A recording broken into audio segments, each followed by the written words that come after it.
ডান, এবার বেরিয়ে যাচ্ছি।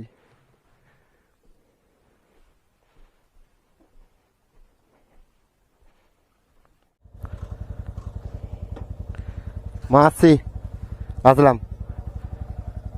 হুম,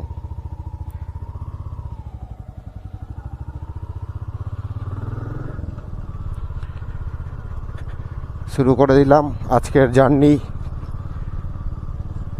কলকাতা টু দীঘা।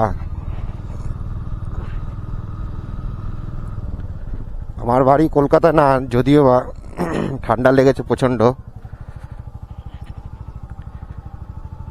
তার জন্য একটু ভয়েসটা একটু প্রবলেম করছে, একটু মানিয়ে নিও তোমরা। চলো যাওয়ার সময় একবার কালীতলা মন্দিরে মায়ের একবার দর্শন করে যাব। এই ডান দিকে এই মন্দিরটা,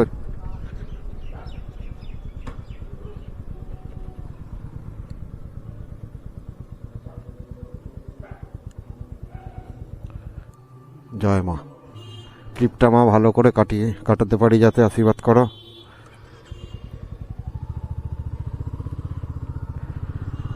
হর হর মহাদেব।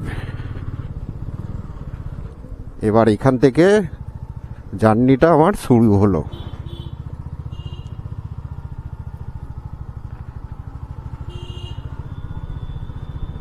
কোন্নগর রেলওয়ে স্টেশন সামনে। এটা স্টেশনের তলা থেকে গলাপোল থেকে আমরা ওপারে যাব, ওপার থেকে কানাইপুরের রোডটা ধরবো, ধরে দিল্লি রোড।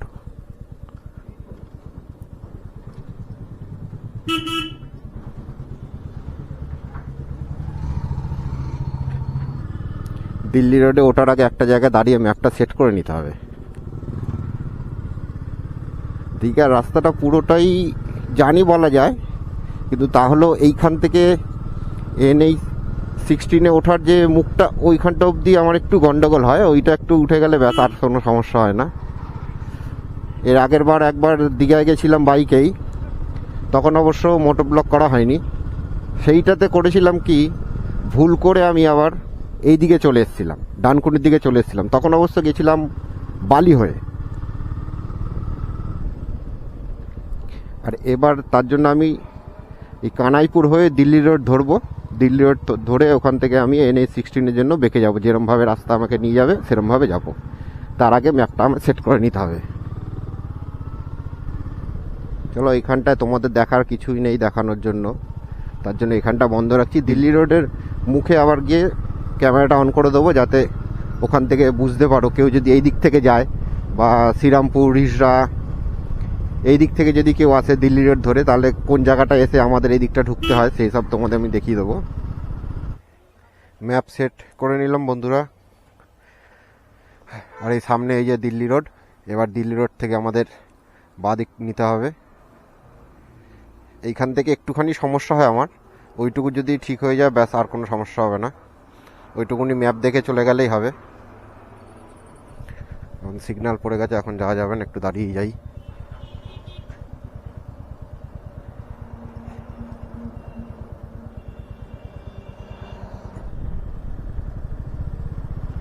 ইন্ট্রোটা দিল্লি রোডে উঠেই দিচ্ছি বন্ধুরা। Welcome back to my channel A to Z lover. আজকে জার্নি হতে চলেছে Kolkata to Digha, slow ride. এবার সোলো কেন বলছি, এই কারণেই, আমি একাই যাচ্ছি, আর কেউ না। পিলিয়ান হিসেবেও কেউ নেই, একাই যাচ্ছি। এবার ওখানে গিয়ে অনেকজনের সাথে দেখা হবে, তারা ট্রেনে যাচ্ছে। প্রথমে যখন প্ল্যানটা তৈরি করা হয়েছিল বন্ধু, তখন অনেকে বলল যাব বাইকে যাব, তারপরে অনেকের অনেক নানা রকম অসুবিধার কারণে বাইক ক্যান্সেল করলো, ট্রেনে যাবে, বাসে যাবে ঠিক করা হলো। বাট তখন ট্রেনে যাওয়ার জন্য যারা যাবে বলেছিল তারা তো ট্রেনের টিকিট তখন কেটে নিয়েছে। যারা বাসে যাবে বলেছিল তারা তো আর টিকিট কাটেনি। তার ফলে কি হলো, কালকে অবধি তারা যাবে বলেছিল, কালকে রাত্রির অবধি। আজকে ভোরবেলা যখন ডাকতে যাই তখন বলছে আর যাবে না। তাই বললাম ঠিক আছে, কোনো অসুবিধা নেই, আমরা যে কজন যাওয়ার জন্য রাজি আছি তারাই যাব। তারপর বাইকে যাওয়ার জন্য আমার সাথে আর একজন ছিল। এবার সে একটা কাজের কারণে কাজে ফেঁসে যায়, সেই কারণে সেও কালকে রাতে সে ক্যান্সেল করেছে। এবার বাইকে হয়ে গেছি আমি একাই। বললাম যে ঠিক আছে, আগেও বাইকে একবার গেছি দীঘায়, অসুবিধা হয়নি, এবারও যাব, কোনো অসুবিধাই হবে না। তাই ভাবলাম আর বেরিয়ে পড়লাম।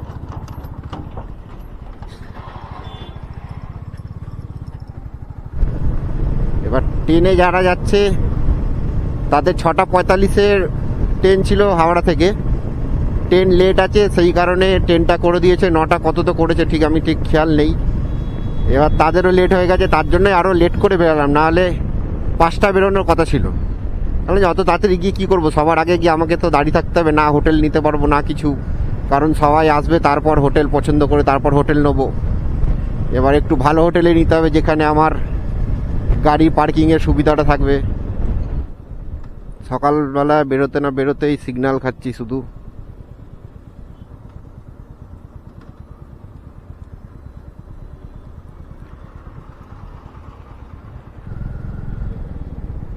সূর্য উঠে গেছে, বাদিকে সূর্য দেখতে পাচ্ছ, ওই যে সূর্য একদম ঝকঝক করছে আজকে।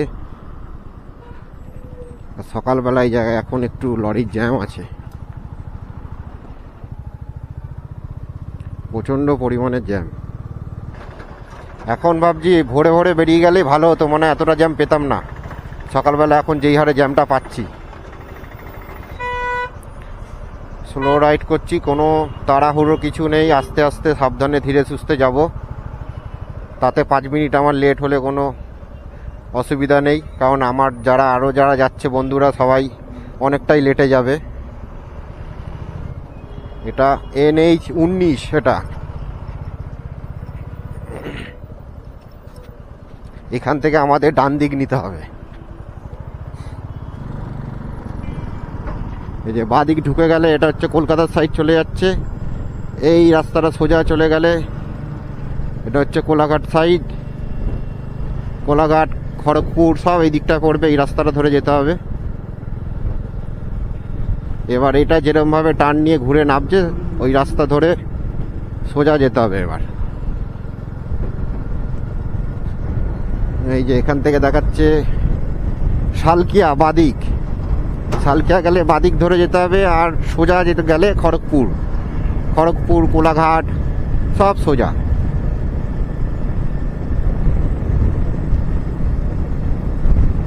এখানে 3টে লেনের হাইওয়ে আছে, সমস্যা নেই, এদিকে 3টে ওইদিকে 3টে, 6 লেন হাইওয়ে। একটা স্পিড মেনটেন করে চালানো যাবে এখানে। আর কোলাঘাট দেখাচ্ছে এখান থেকে 55 কিলোমিটার, খড়গপুর 115 কিলোমিটার। কোলাঘাটে গিয়ে টিফিন করার ইচ্ছা আছে, যদি খিদে পেয়ে যায় তাহলে গিয়েই দাঁড়াবো কোলাঘাটে, না হলে কোলাঘাট টপকে বেরিয়ে যাব। আর বাড়ি থেকে আমি বেরিয়েছি 7টা 15-তে, দেখি কখন গিয়ে দীঘাতে পৌঁছাই। বাড়ি থেকে বেরিয়ে 13 কিলোমিটার গাড়ি চালিয়ে ফেললাম, আর এখন টাইম হয়ে গেছে 7টা 38।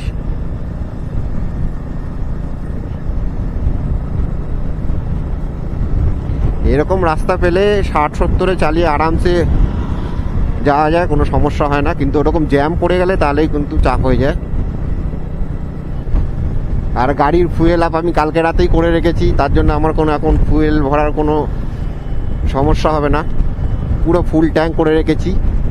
আর তার সাথে সাথেই বয়ে যাবে আমার গাড়ির মাইলেজটাও বয়ে যাবে। গাড়ির মাইলেজটা দেখা হয়নি এখনো পর্যন্ত কোনো দিনও। আর তার সাথে সাথেই আমার চ্যাম্পের এটা প্রথম রাইড, লং রাইড বলা যায়।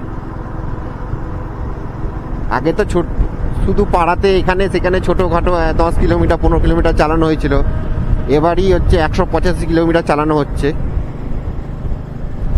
রাস্তা একদম মাখন, স্পিড লিমিট দেখাচ্ছে 50। আর এই যে হাইওয়েটার নাম হচ্ছে NH-16। আমরা NH-19-এ ছিলাম, ওখান থেকে এখন 16-এ চলে এসেছি।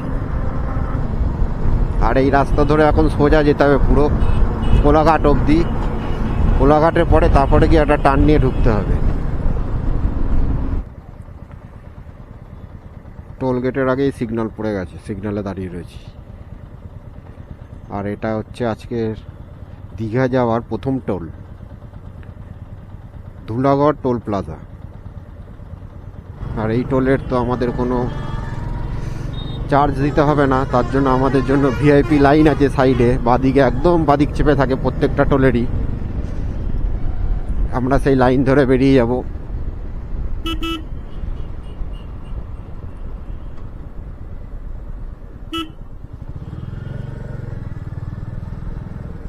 এই যে ভিআইপি লাইন, 2-3 হুইলারের জন্য এটা করা।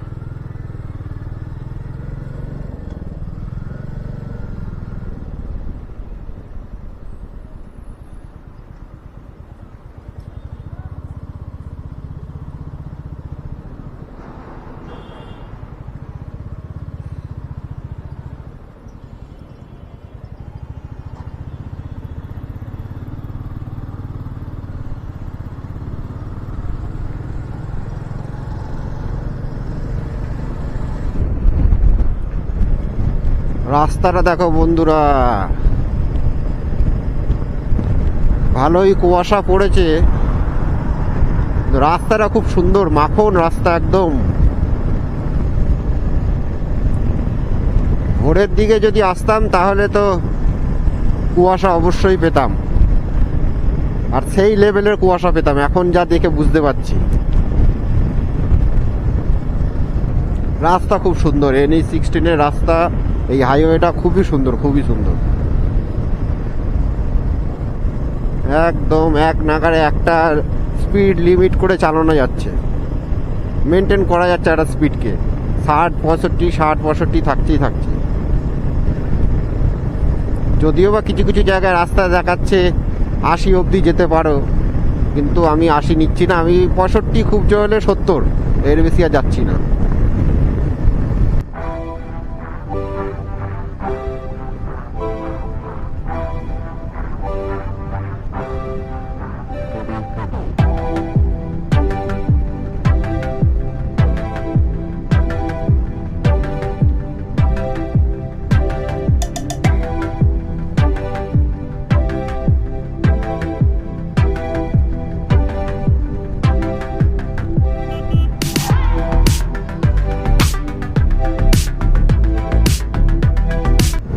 বন্ধুরা, তোমাদের আরেকটা কথা জানানো হয়নি, আমি এই রাইড করার জন্য রাইডিং গিয়ার কিছু কিনেছি। গিয়ারের মধ্যে কিনেছি হচ্ছে বিবিজির একটা রাইডিং জ্যাকেট, বিবিজি নেভিগেটর। যদিও বা আমার কাছে এই রাইডিং গিয়ার প্রথমই, তাই আমি এই অন্য কোনো জ্যাকেট আগে পরিনি, তার জন্য বলতে পারবো না যে কোনটা বেটার, কোনটা খারাপ, কোনটা ভালো, তার তুলনা আমি করতে পারবো না। আর দেখতে দেখতে আমরা নিমদিঘি চলে এসেছি, নিমদিঘি। তবে যেটা বুঝলাম, জ্যাকেটটা পরে ঠান্ডা লাগছে না, ভালোই। এর সাথে কি উইন্টার লাইনার, রেল লাইনার দুটোই দিয়েছে। আর একটা শু কিনেছি, শুটা হচ্ছে আর্মি শু, যেটা হয় আর্মিরা যেই শুটা পরে সেই শু একটা কিনেছি। রাইডিং শু এখন কিনতে পারিনি, যখন বড় কোনো ট্রিপ করব আশা করি তখন কিনে নেব। আর একটা হ্যান্ড গ্লাভসও কিনতে হবে, কারণ এই যে হ্যান্ড গ্লাভসটা পরে আছি, এই যে হ্যান্ড গ্লাভসটা, এটা অতটা ঠান্ডাকে আটকাতে পারছে না, যা দেখলাম ঠান্ডা লাগছে হাতে। আর একটা রাইডিং প্যান্ট কিনতে হবে। ওই দিকটা খুব কুয়াশা দেখা যাচ্ছে এখান থেকে, বর্ষাকালে মেঘ করে আসলে যেরকম হয় সেরকম লাগছে পুরো। এখন ঘড়িতে টাইম হয়ে গেছে 8টা 18, সূর্য ভালোই উঠে গেছে, সূর্যের আলো তাও বুঝতে পারছো রোদ কতটা পড়েছে রাস্তায়। কিন্তু ওই দিকটা দেখো, ওই দিকটা পুরো মেঘলা করে রয়েছে, পুরো কুয়াশায় মেঘলা। দীঘা যাওয়ার এটা সেকেন্ড টোল।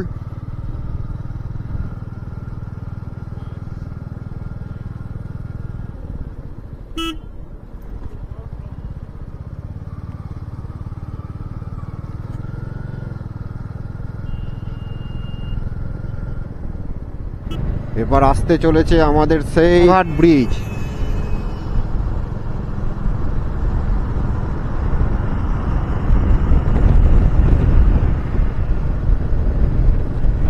আমার বাড়ি থেকে প্রায় 70 কিলোমিটার চালিয়ে চলে এলাম কোলাঘাট ব্রিজে। এই সেই ব্রিজ। আগে যতবারই গেছি খড়গপুর, দীঘা, সব এই ট্রেন লাইনে করে ওই দিক দিয়ে ট্রেনে করে যেতাম। ও ট্রেন চলে এসছে একটা ওই দিক থেকে। আমরা ব্রিজের দিক দিয়ে উঠলাম, ওই দিক দিয়ে ওই যে একটা ট্রেন যাচ্ছে। আর তলা থেকে বয়ে চলেছে রূপনারায়ণ নদী। ট্রেনটা যাচ্ছে ওই দিক থেকে, আমরা বাইক নিয়ে যাচ্ছি এই রোড দিয়ে। টিফিনটা ভাবছি এখান থেকেই করে নেবো। আর একটু আমার সব পার্টনারদের একটু ফোন করে নেবো, দেখবো ওরা কত দূর। খাবার কি হবে গো? টিফিন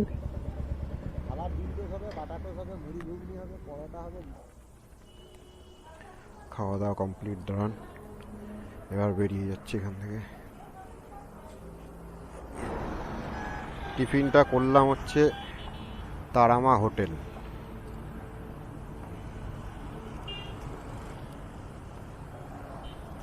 আসছি।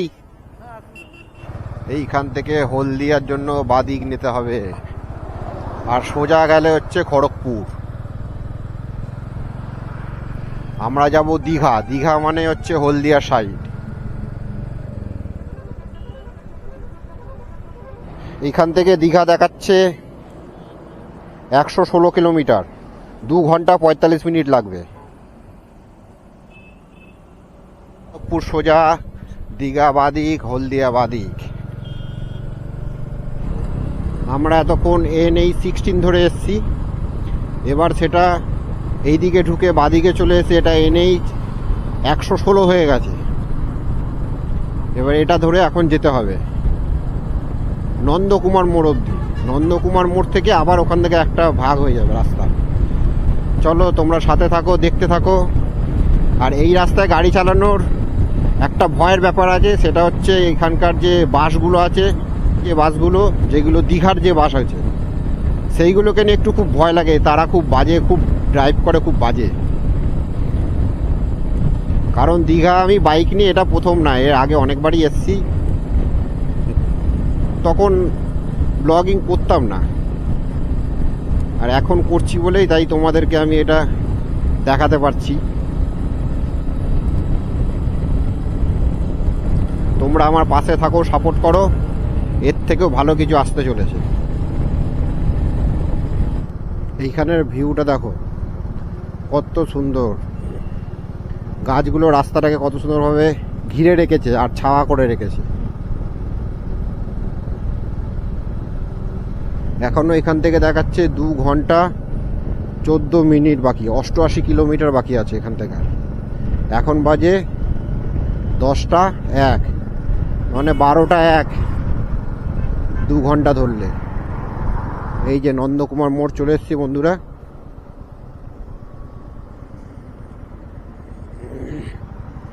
এবার এখান থেকে একটু খেয়াল করবে, এখান থেকে আমাদের রাইট টার্ন নিয়ে যেতে হবে।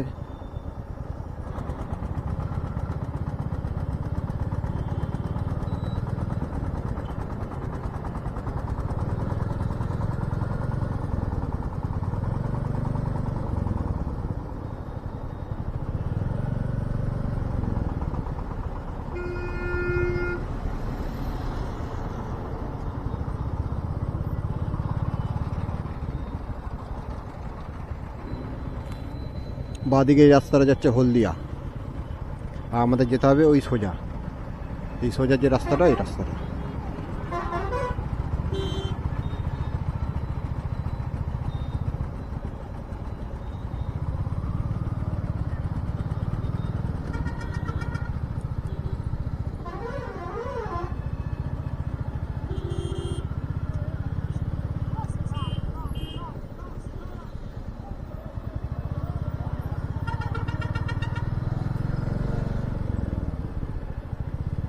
একটা রাস্তাতেই ওই দিক থেকে আসবে, এই দিক থেকে যাবে।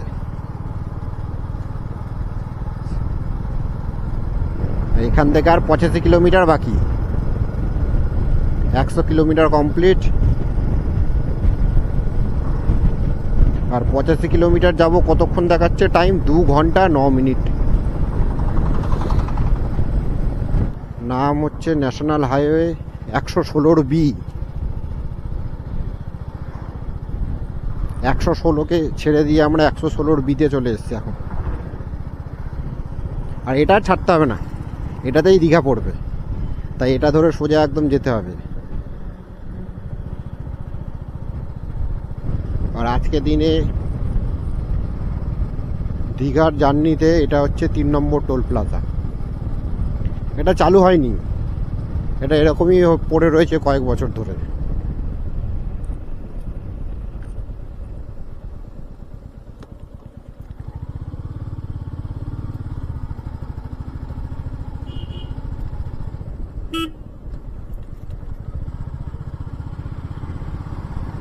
এবার এই মোড় থেকে আমাদের ডান দিক নিতে হবে।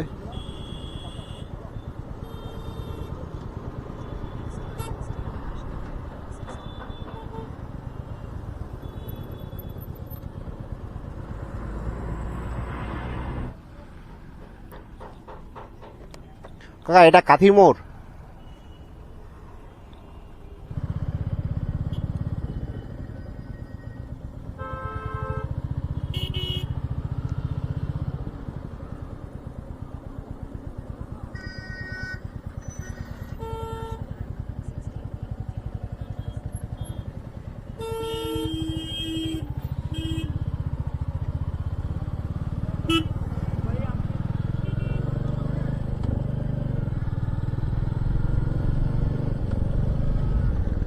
এবার আশা করি আর কোনো দিকে দেখতে হবে না, এবার সোজাই একদম। আর এইখান থেকে কাথি মোড় থেকে 36 কিলোমিটার দীঘা। আর আমি আমার বাড়ি থেকে 149 কিলোমিটার চলে এসেছি। আর 36 কিলোমিটার গেলেই দীঘা চলে আসবে।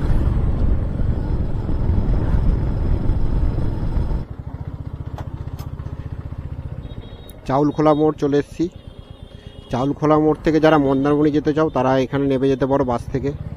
নেমে গিয়ে তোমরা বাদিকে চলে যাবে। বাদিকে এখানে অনেক টোটো থাকে, টোটো অটো করে তোমরা মন্দারমণি বিচে চলে যেতে পারবে। এই যে এদিক দিয়ে চলে যায় মন্দারমণি।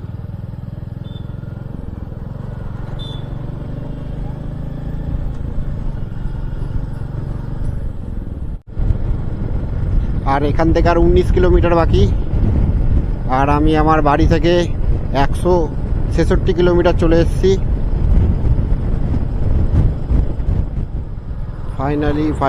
ফাইনালি চলে এসেছি দীঘার গেটে সামনে।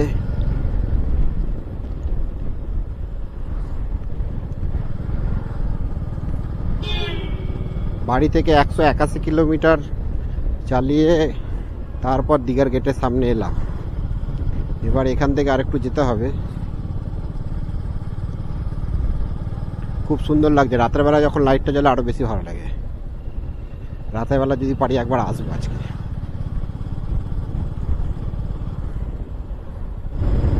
আর আমাদের হোটেল বুকিং করে আসা নেই, আমাদের গিয়ে আগে হোটেল খুঁজতে হবে। খোঁজার কিছু নেই, আগের বার এসে যে হোটেলে ছিলাম সেই হোটেলেই থাকবো।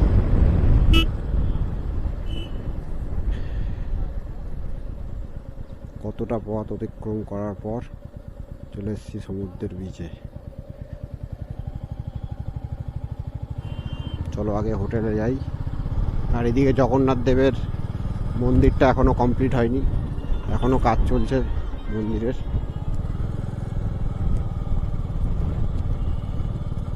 খুব সুন্দর একটা মন্দির হচ্ছে।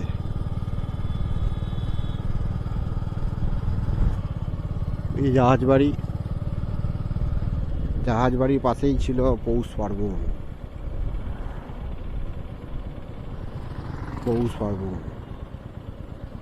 আই থিঙ্ক এটাই।